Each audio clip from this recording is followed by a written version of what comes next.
अस्सलाम वालेकुम students.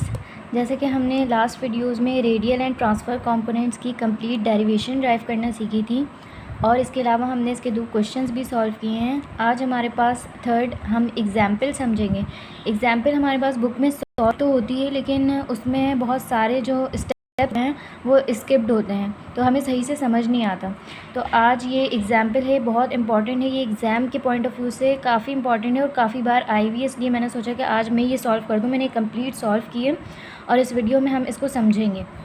Question पढ़ना स्टार्ट करते हैं। A particle moves in a plane in such a way at any time t, its distance from a fixed point O is r is equals to at plus bt square, and the line connecting o and p makes an angle theta is equals to ct 3/2 with a fixed line oa. Find the radial and transfer components of velocity and acceleration of the particle at t is equals to 1. हमें ये पता है कि radial and transfer components हमारे पास होते हैं polar coordinates में।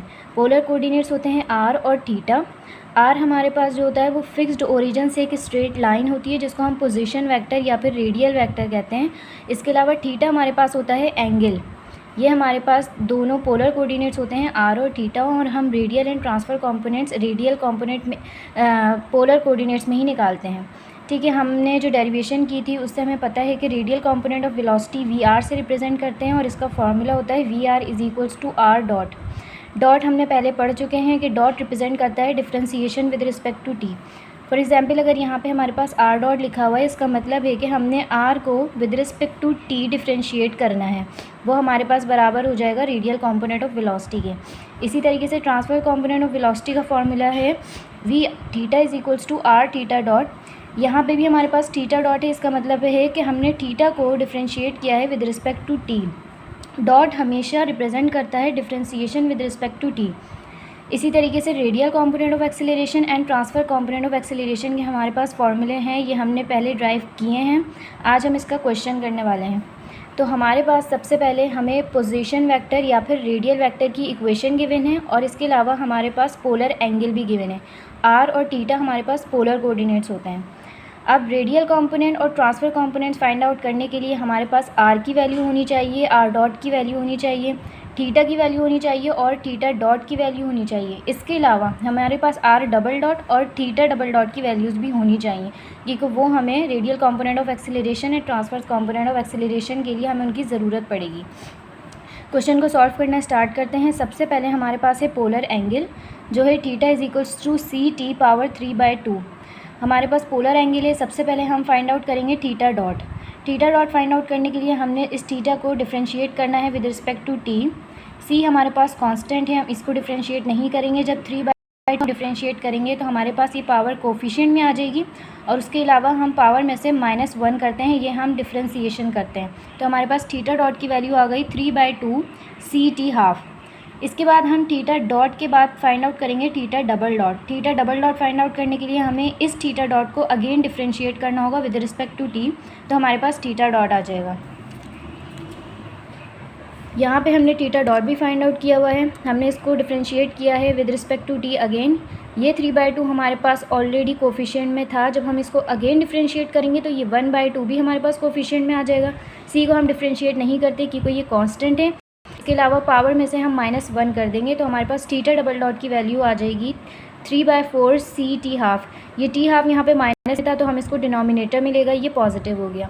Similarly अब हमारे पास पोजीशन वेक्टर की इक्वेशन है r is equals to a t plus b t square.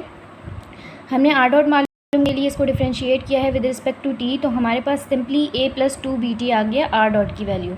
Are double dot की वैल्यू फाइंड आउट करने के लिए हमने इसको अगेन डिफ्रेंशिएट किया तो हमारे पास आ गई वैल्यू 2b।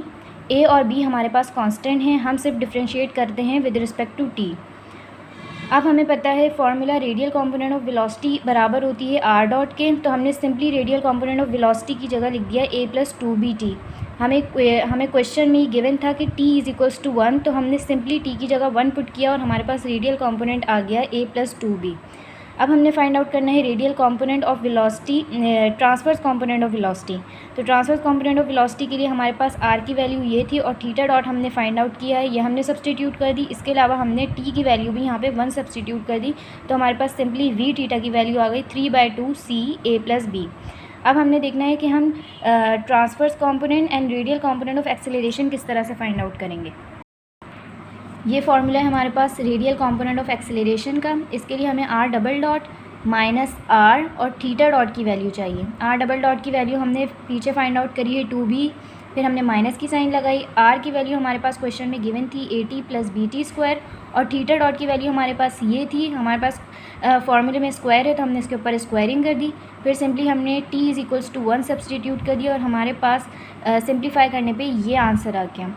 इसके बाद हमने ट्रांसवर्स कंपोनेंट ऑफ एक्सेलरेशन के फॉर्मूले में वैल्यू सब्सटीट्यूट की, t इज़ इक्वल्स टू 1 किया और सिंपली हमने इसको सिंप्लीफाई कर दिया तो हमारे पास a थीटा की वैल्यू आ गई जो है 3/4 5a + 9bc।